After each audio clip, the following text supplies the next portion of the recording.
네, 우리 하나님 말씀 보도록 하겠습니다. 이사야 1장 1절로 9절까지의 말씀을 보도록 하겠습니다. 구약성경 968페이지에 있습니다. 이사야 1장 1절로 9절까지의 말씀을 우리 한 절씩 교독하시고 마지막 절은 같이 봉독해 올리도록 하겠습니다. 유다왕 우시야와 요담과 아하스와 히스기야 시대의 아모스의 아들 이사야가 유다와 예루살렘에 관하여 본 계시라. 하늘이여 들으라, 땅이여 귀를 기울이라. 여호와께서 말씀하시기를 내가 자식을 양육하였거늘 그들이 나를 거역하였도다. 소는 그 임자를 알고 나귀는 그 주인의 구유를 알건만은 이스라엘은 알지 못하고 나의 백성은 깨닫지 못하였도다 하셨도다. 행악의 종자여, 행위가 부패한 자식이로다. 그들이 여호와를 버리며 이스라엘의 거룩하신 이를 만홀히 여겨 멀리하고 물러갔도다. 너희가 어찌하여 매를 더 맞으려고 패역을 거듭하느냐. 온머리는 병들었고 온 마음은 피곤하였으며 발바닥에서부터 머리까지 성한 곳이 없어. 한 곳가 터진 것과 새로 맞은 흔적뿐이거늘 그것을 짜며 싸매며 기름으로 부드럽게 함을 받지 못하였도다. 너희의 땅은 황폐하였고 너희의 성읍들은 불에 탔고 너희의 토지는 너희 목전에서 이방인에게 삼켜졌으며 이방인에게 파괴된과 같이 황폐하였고 딸 시온은 포도원의 망대같이 참외밭의 원두막같이 예워싸인 성읍같이 겨우 남았도다. 같이 읽겠습니다. 만군의 여호와께서 우리를 위하여 생존자를 조금 남겨두지 아니하셨더라면 우리가 소돔 같고 고모라 같았으리로다. 아멘. 네, 한번 우리 옆 사람과 한번 인사해 볼까요? 참말로 잘 왔습니다. 한번 인사해 볼까요? 참말로 잘 왔습니다. 진짜 잘 오신 거 맞죠? 아멘입니까? 아멘. 네, 사랑하는 여러분, 우리는 종종 이 삶의 의미를 찾기 위해 방황을 할 때가 있습니다. 내가 왜 이 세상에 태어났을까? 나의 존재의 목적은 무엇인가에 대해 이런 질문들은 사람들이라면 누구나 한 번쯤 되새기고 고민하는 이 근본적인 질문을 가지고 살아갑니다. 오늘날 많은 사람들이 이 성공과 부와 명예를 추구하면서 살아가지만 정작 자신이 왜 이 땅에 살아가고 있는지, 왜 보냄을 받았는지, 왜 내가 이 땅에 태어났는지에 대한 명확한 답을 찾지 못한 채 공허함 속에서 살아갈 때가 많습니다. 이것은 비그리스도인뿐만 아니라 목적을 잃은 그리스도인들에게도 동일하게 나타나는 현상들입니다. 이러한 의미에서 이사야 1장 1절에서 9절은 우리 각자가 이 세상에 왜 보내어졌는지, 그리고 하나님께서 우리에게 무엇을 기대하시는가를 명확하게 알려주고 보여주는 그 말씀입니다. 그 거울은 첫째, 우리는 하나님의 증인으로 부름받았다는 것을 가르쳐주고, 둘째는 우리는 관계의 회복의 사명을 감당해야 된다는 것을 가르쳐줍니다. 세 번째는 우리는 남은 자로서 소망을 품고 살아가야 된다는 것을 오늘 말씀을 통해 이사야는 가르쳐주죠. 이 세 가지 주제를 통해 하나님께서 우리를 이 땅에 보내신 이유를 분명히 깨달아 우리의 삶, 하나님의 뜻 가운데 온전히 드려지고 은혜의 시간이 되는 놀라운 역사가 오늘 이 밤이 되기를 소망합니다. 먼저 우리는 하나님의 증인으로 부름받았다라고 1절과 3절은 가르쳐주고 있습니다. 오늘 이 1절과 3절 말씀을 우리가 읽어봤지만 이 첫 번째 대지에서 우리의 존재의 근본적인 정체성을 다루고 있음을 보게 되죠. 하나님께서는 이사야 선지자를 부르신 것처럼 우리 각자도 하나님의 증인으로서 이 땅에 보내어졌음을 가르쳐주고 있습니다. 우리는 이 진리를 이해하지 못하면요, 우리의 삶의 방향성을 잃고 세상의 가치관에 휩쓸릴 수밖에 없음을 우리는 분명히 알아야 됩니다. 그래서 1절은 이사야의 사역의 배경을 제시하면서 왜 이것이 중요한가를 가르쳐주고 있죠. 1절에 보면 아모스의 아들 이사야라는 이 표현을 통해서 선지자의 구체적인 역사적 실제를 보여주고 있습니다. 이 말이 무엇이냐면 우리의 존재의 근본적인 정체성이 다른 곳에 있는 것이 아니라 보냄받은 자, 보냄받은 자에게 현실적으로 그 현실들이 나타나고 있다는 것을 하나님께서 가르쳐주고 있습니다. 누구를 통해서요? 아모스의 아들 이사야라는 그 정체성을 통해 분명하게 보여주고 있습니다. 하나님은 환상이나 추상적인 개념이 아닌 실제적이고 역사 속에서 사람을 통해 나타내 보여주신다는 사실을 가르쳐주고 계시죠. 무엇보다도 하나님께서는 하나님의 택한 사람과 또 하나님께서 부르심을 목적에 맞는 그 사람을 통해 합력하여 선을 이루시는 분이심을 분명 우리에게 가르쳐주고 있습니다. 하나님은 환상이나 추상적인 개념이 아닌 실제적 역사 속에서 사람을 통해 일하신다는 것을 우리는 기억해야 됩니다. 유다와 예루살렘에 대하여 본 계시라는 표현에서 이 본이라는 단어는 단순한 육안의 관찰이 아닙니다. 하나님께서 보여주신 영적인 통찰력을 말하고 있습니다. 이사야는요, 우시야, 요담, 아하스, 히스기야 이 1절에 등장하는 4명의 왕의 이름을 통해 볼 수 있듯이 그는 약 60년의 시간 동안, 기나긴 시간 동안 하나님의 사역을 함께 동참하며 나아갔음을 보여줍니다. 또한 하나님의 메시지가 일시적인 것이 아니라 여러 시대를 통해 관통하며 지속적이다라는 것을 가르쳐주고 있죠.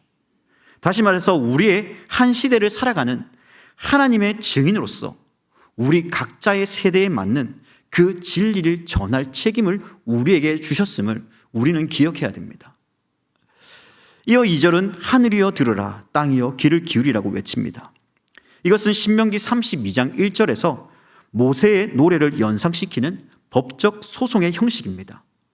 다시 말해 하나님께서 온 우주를 증인으로 세우시고 당신의 백성과 법적 논쟁을 이어가고 있음을 보여주는 장면입니다. 어떠한 논쟁입니까? 내가 자식을 양육하였거늘 그들이 나를 거역하였다는 것입니다. 하나님의 탄식이 가슴을 찢는 아버지의 외침을 보여주고 있습니다. 여러분, 양육하였다는 것은 단순히 키웠다는 것을 말하지 않습니다. 성숙하게 만들고 존귀하게 만들며 높이 올렸다는 것을 하나님은 말씀하고 있는 것입니다. 우리의 자녀들을 양육할 때 여러분 어떻습니까? 야, 네가 알아서 커, 이렇게 말하시는 분이 여기에 과연 계시겠습니까? 사랑으로, 때로는 미운 행동을 할지라도 그 아이를 향해 사랑으로 보듬고 그 아이가 잘 자라가도록 우리는 계속해서 기도하고 그 아이를 양육해 나가지 않습니까? 하나님 또한 그 사랑의 영역으로 자신의 사랑하는 백성들을 위해 양육하고 키웠습니다. 성숙하게 만들고 존귀하게 만들었습니다. 그런데 이스라엘은 어떠했습니까? 이스라엘은 이 은혜를 망각하고 하나님을 거역하였습니다. 하나님께서 이스라엘을 어떻게 양육하셨습니까? 애굽의 노예의 상태에서 그들을 건져냈습니다. 가나안 땅으로 그들을 인도했고 나라가 없던 그들에게 나라를 세워주셨습니다. 돌아봐도 은혜밖에 없는 그 기쁨과 그 놀라운 역사를 그들은 저버렸습니다. 세상의 신을 쫓아 자신에게 유익을 줄 수 있는 그 신을 쫓아 살아갑니다. 하나님과 세상의 신을 반반 섬기며 나에게 유익이 되는 신이 무엇인가를 그들은 고민하며 생각하였죠. 하나님께서 베풀어 주신 그 은혜를 망각하며 그들은 하나님의 뜻을 거슬며 살아갑니다. 3절은 더욱 충격적인 사실을 보도합니다. 소는 그 임자를 알고 나귀는 그 주인의 구유를 알건만은 이스라엘은 알지 못하고 나의 백성은 깨닫지 못하였도다. 소와 나귀는 성경에서 사실 가장 둔한 동물로 표현되는 상징적 의미를 가지고 있습니다. 그런데 이 짐승들도 자기의 주인을 알건만은, 주인을 알아보는데 그 백성들은 자신들을 창조하고 구원하신 하나님을 알지 못한다라고 하나님은 탄식합니다. 특별히 알지 못하고 깨닫지 못한다라는 이 말씀을 통해 이스라엘의 두 가지 차원의 무지를 보여주고 있습니다. 첫 번째는 인지적 인식의 부재이고, 둘째는 실존적 이해의 결여입니다. 단순히 머리로 아는 것을 넘어서 마음으로 깨닫고 삶으로 실천하는 까지까지 나아가야 되는데 그들은 그러지 못하였다는 것입니다. 오늘날 우리는 어떻습니까? 하나님을 사랑합니다. 하나님을 믿습니다. 하나님을 신뢰합니다. 라고 막 고백하지만 정작 하나님에 대해서 어려움이 찾아오고 고통의 순간에 우리는 하나님에 대해 어떻게 고백하십니까? 우리는 이 땅을 살아가면서 하나님에 대해 어떻게 인식하며 하나님 앞에 어떠한 삶으로 우리는 살아가고 있느냐라는 것입니다. 그러므로 기억해야 됩니다. 우리가 이 땅에 보내진 그 이유는 하나님의 증인된 삶입니다. 증인은 자신이 본 것, 경험한 것, 알고 있는 것을 정확히 증거하는 삶을 살아내야 됩니다. 우리는 하나님의 창조를 증거해야 되고 하나님의 구원을 증거해야 됩니다. 우리는 하나님의 사랑과 공의를 증거해야 되며 무엇보다도 우리가 받았던 그 은혜와 기쁨과 그 감격을 우리는 날마다 감사하며 그 은혜를 누리며 살아가야 됩니다. 이것이 참된 하나님의 백성의 증인된 삶의 모습입니다. 이 땅에 부름받은 하나님의 자녀의 모습이죠. 혹여나 우리 가운데 하나님의 그 백성으로서의 그 정체성을 잃어버린 채 혹여나 세상의 그 기쁨과 쾌락과 즐거움으로 인하여서 혹시 하나님을 떠나 아니면 세상과 벗하며 하나님의 뜻을 쫓아 살아가고 있다면 다시 한번 우리의 마음을 돌이켜 우리를 창조하시고 우리의 삶 가운데 역사하시고 인도하시는 그 하나님을 증거하는 우리 거룩한 하나님의 온전한 백성들이 되기를 소망합니다. 두 번째로요, 관교의 회복의 사명을 위한 부르심에 대해 말씀하고 있습니다. 우리 한번 4절과 6절 말씀, 한번 좀 긴 말씀이지만 우리 한번 다 같이 한번 읽어보겠습니다. 슬프다 범죄한 나라요, 허물진 백성이요. 그들이 여호와를 버리며 이스라엘의 거룩하신 이를 만홀히 여기어 멀리하고 물러갔도다. 너희가 어찌하여 매를 더 맞으려고 폐역을 거듭하느냐. 온 머리는 병들었고 온 마음은 피곤하였으며 발바닥에서 머리까지 성한 곳이 없이 상한 것과 터진 것과 새로 맞은 흔적뿐이거늘 그것을 짜며 싸매며 기름으로 부드럽게 함을 받지 못하였도다. 여러분, 두 번째 대지에서는요, 죄로 인해 깨어진 심각성과 관계를 회복하는 것이 우리의 사명임을 성경은 말해주고 있습니다.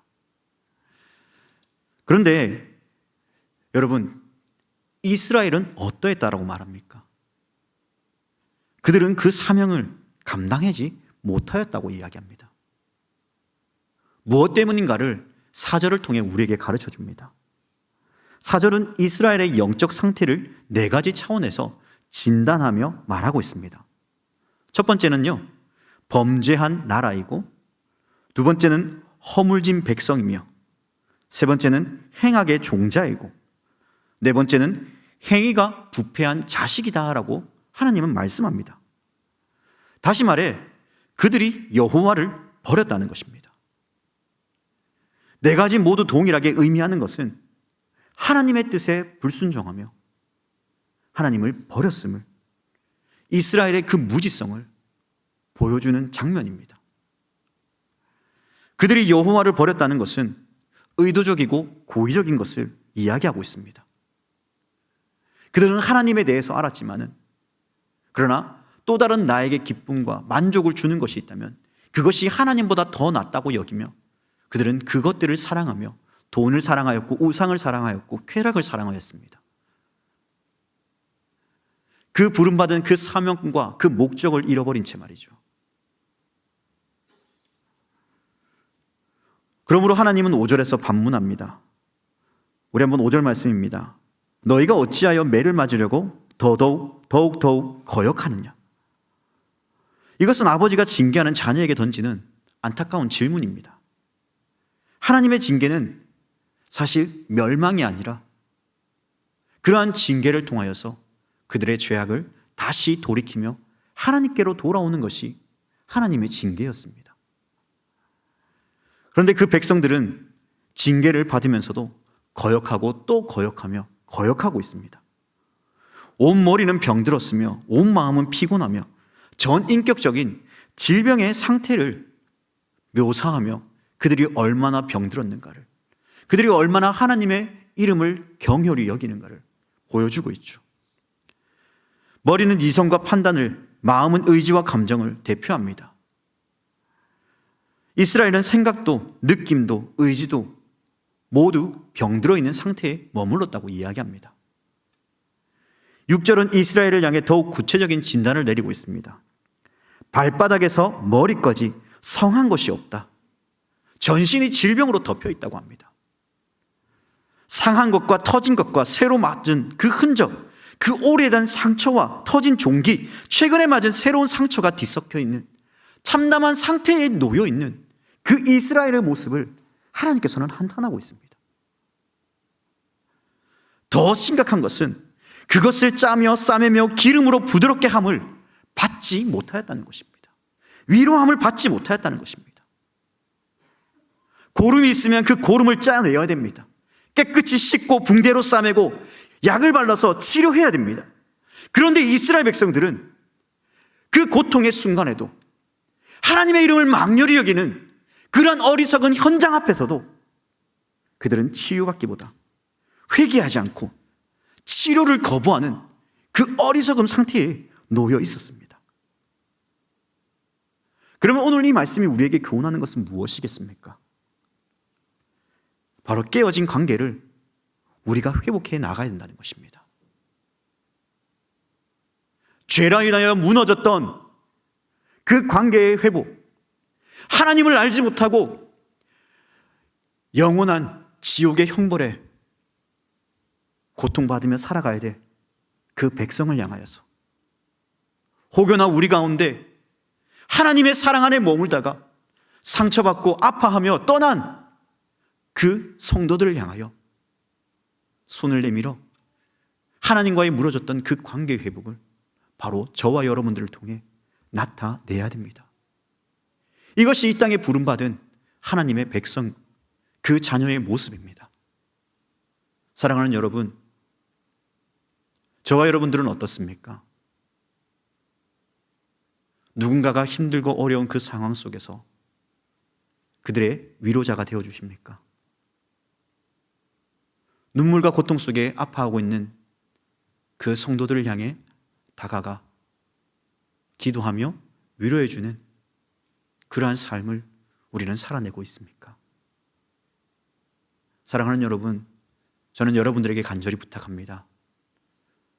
어쩌면 우리가 알지 못하는 이러한 현실과 어려움 앞에, 우리가 당면한 그 문제 앞에 상처와 아픔으로 몰래 눈물을 흘리며 고통스러워하는 성도들이 있을 것입니다. 우리 모두는 다 알 수 없지만 그들을 향해 손을 내밀며 기도해 주시고 그들을 위로해 줄 수 있는 우리 귀한 온천제일교회 성도들이 되기를 부탁드립니다. 더 나아가 하나님을 알지 못하는 저들에게도 참된 위로자가 될 수 있기를 소망합니다. 그것이 이 땅에 우리가 부름받은 목적이며 존재의 이유입니다.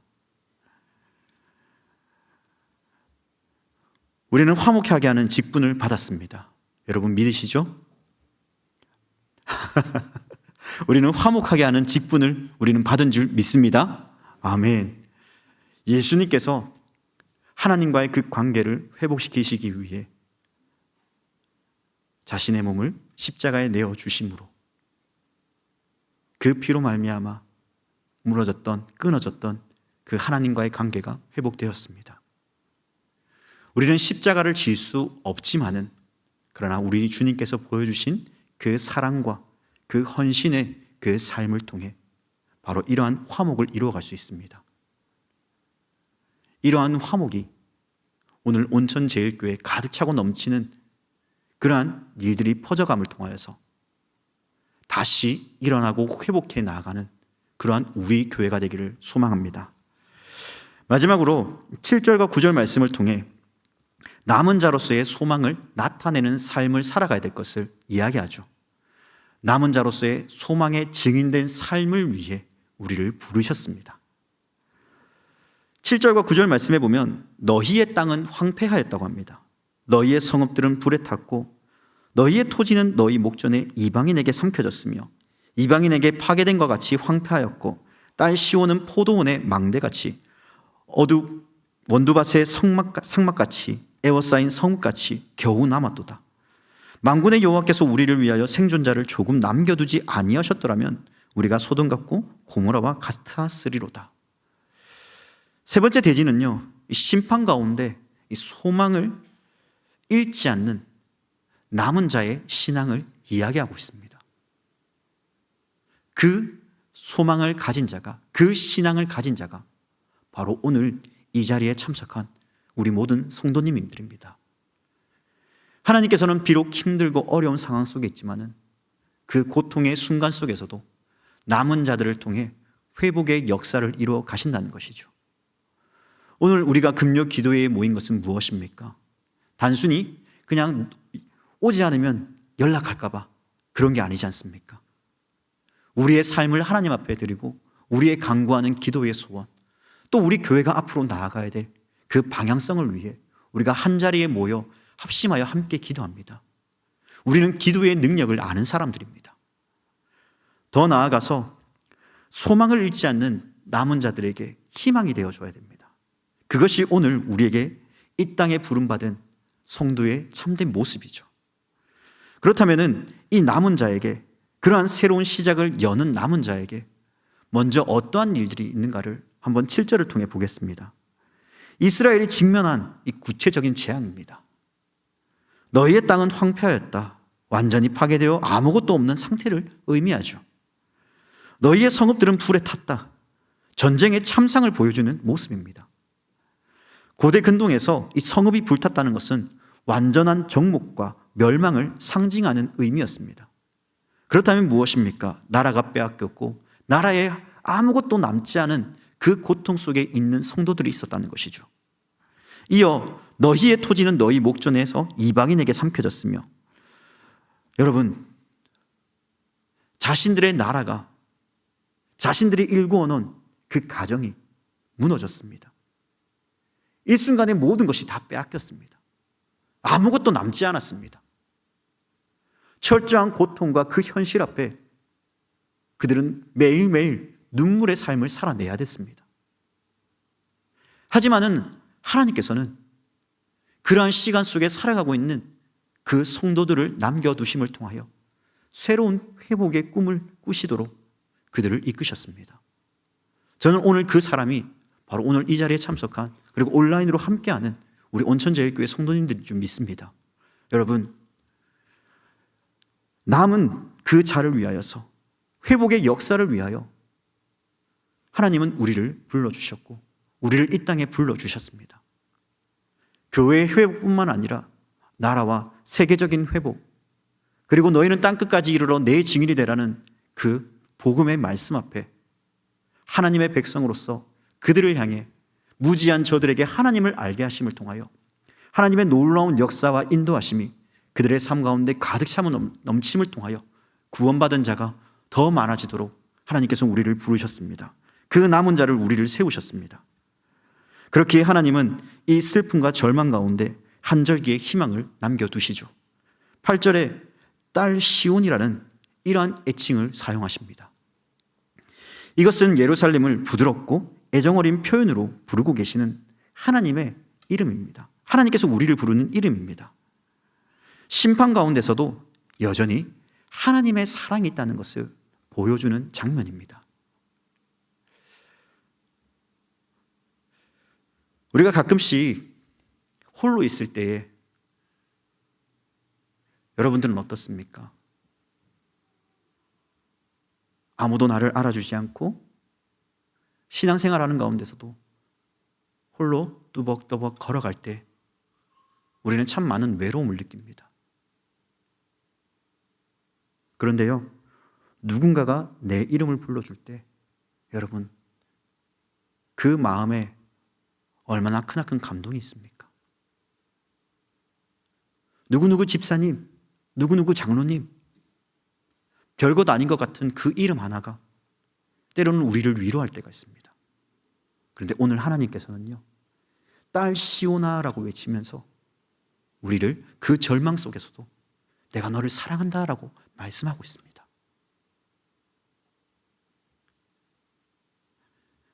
비록 포도원의 망대같이 원두밭의 상막같이 외롭고 고립된 그 상태에 놓여 있을지라도 한 번 사용했다가 버려지는 그러한 상황 가운데 놓여 있다 할지라도 하나님은 여전히 우리를 사랑하십니다. 여전히 우리를 사랑하셔서 우리를 남은 자로서 또 다른 사람들에게 사랑과 위로를 나타나기를 기대하시는 하나님의 그 마음이 오늘 이 말씀 속에 담겨 있습니다. 이제 본문의 전체적인 신학적 정점이 나타나게 되죠. 바로 9절 말씀입니다. 만군의 여호와께서 우리를 위하여 생존자를 조금 남겨두지 아니하셨더라면, 여기서 만군의 여호와, 체바오트, 천군 천사를 거느리신 전능하신 하나님을 의미합니다. 이 칭호는 하나님의 절대적인 주권을 강조하고 있습니다. 생존자를 조금 남겨두지 위해서 이 생존자는 단순히 살아남은 자가 아니라 특별한 목적을 가지고 보존된 자를 의미합니다. 전능자이신 하나님께서 당신의 뜻을 나타내시기 위해 남은 자, 특별히 하나님께서 사용하시고자 하시는 특별한 일을 위해 남겨두신 그러한 사람이 있다는 것을 보여주죠. 이것은 구약 전체를 관통하는 남은 자의 신학의 핵심입니다. 9절에 보면 이 뜻의 의미를 이해하게 되죠. 우리가 소돔 같고 고모라 같았으리라도, 소돔과 고모라는 여러분들이 잘 아는 말씀처럼 창세기 19장 25절을 통해 볼 수 있지만 그 땅은 완전히 멸망하였습니다. 아무도 살아갈 수 없는 그러한 고통의 현장에 놓인 땅이 바로 소돔과 고모라였습니다. 남은 자가 하나도 없었습니다. 그 고통 속에 살아가는 그 땅 가운데 아무것도 남지 않았죠. 그런데 하나님께서는 뭐라고 하십니까? 그러나 예루살렘은 비록 처참한 상태에 있었지만 완전히 멸망시키지 않고 남은 자를 통하여 이스라엘의 회복의 그 역사를 이루시겠다라고 말씀해 줍니다. 사랑하는 여러분, 오늘 이 땅에 우리를 불러주신 것은 그 한 사람을 통해 회복하게 하고자 하시는 하나님의 그 놀라운 은혜와 사랑이 담겨 있다는 것입니다. 그 사람이 누구입니까? 바로 저와 여러분들입니다. 그러므로 우리는 나를 세상에 그 부르신 그 이유와 목적에 맞는 삶이 우리에게 반드시 나타난다는 것이죠. 그러므로 우리가 이 땅에 보내진 그 세 번째 이유, 소망의 증인이 되는 삶, 절망 가운데 어둠 가운데 거하고 있는 그 사람들을 향해 소망이 있음을 나타내 보여주는 그 삶이 우리에게 주어졌다는 것입니다. 우리가 이 땅에 보내진 그 삶, 도덕적으로 타락하고 영적으로 패망하고 황폐하며 관계가 깨어지는 그 상태에 놓여 있는 이 현실 앞에 우리는 좌절하지 않고 하나님께서 남겨진 자로 우리를 불러주셨사오니 우리는 이 땅 가운데 회복의 역사를, 사랑의 역사를, 함께 교제하며 나아가는 그 역사를 이루어내야 됩니다. 비록 이 길은 손해를 보아야 되는 것이고 때때로 사람들에게 손가락질을 당하는 일일 수도 있습니다. 그럼에도 불구하고 마침내 그 마지막 남은 자를 통하여 회복의 역사가 일어났던 것처럼 많은 사람들이 저와 여러분들의 그 소명에 따라 세상에 부르신 그 삶의 목적을 나타낼 때 언젠가 그들은 하나님의 놀라운 은혜를 경험하게 될 것입니다. 그때를 위해 저와 여러분들을 부르셨습니다. 남은 자란 무엇입니까? 남은 자는 하나님의 은혜로 보존된 자입니다. 특별한 사명을 가진 자입니다. 새로운 시작의 씨앗입니다. 오늘날 우리 주변을 보십시오. 가정이 무너지고 있습니다. 교회가 세속화되어 오고 사회가 혼란스러워져 가고 있습니다. 이러한 때에 남은 자로서 하나님의 뜻을 이루며 나아갈 때에 예레미야 29장 11절의 말씀처럼 여호와의 말씀이니라 너희를 향한 나의 생각을 내가 안하니 평안이요 재앙이 아니니라 너희에게 미래와 희망을 주는 것이니라. 이 말씀이 세상 가운데 나타나기를 소망합니다. 우리 한번 그러한 의미에서 우리 한번 다 같이 한번 예레미야 29장 11절 말씀을 다 같이 한번 읽어보겠습니다. 여호와의 말씀이니라. 너희를 향한 나의 생각을 내가 아나니 평안이요 재앙이 아니니라. 너희에게 미래와 희망을 주는 것이니라. 아멘. 여러분, 여호와의 말씀입니다. 저와 여러분들을 향한 나의 생각을, 하나님의 생각을 우리 하나님께서 말씀해 주십니다. 분열이나 질투가 아니라 평안입니다. 재앙이 아니라 미래와 희망을 주는 메시지입니다. 그 메신저의 역할을 우리가 잘 감당해내기를 소망합니다. 말씀을 정리하겠습니다. 이사야 6장 8절은 이사야 선지자가 하나님의 음성을 들었음을 말씀해 줍니다. 내가 또 주의 목소리를 들으니 이르시되 내가 누구를 보내며 누가 우리를 위하여 갈꼬. 그때 내가 이르되 내가 여기 있나이다. 나를 보내소서. 오늘 이 자리에 구약에 나타났던 그 메시지가 아니라 오늘 이 메시지가 나의 메시지가 되고 나의 고백이 되길 소망합니다.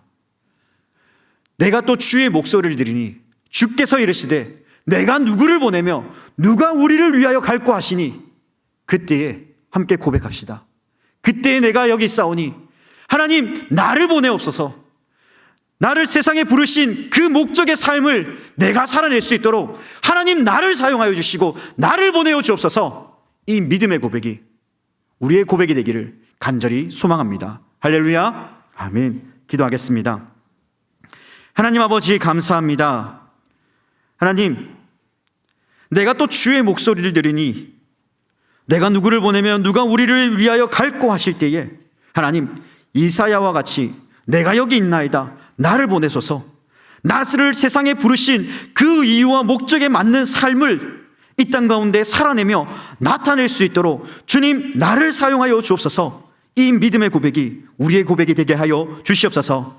특별히 아버지 하나님, 우리 온천제일교회 성도들 가운데 하나님 아픔과 상처와 고통으로 인하여 알지 못하게 눈물을 흘리고 있는 성도들이 있습니까?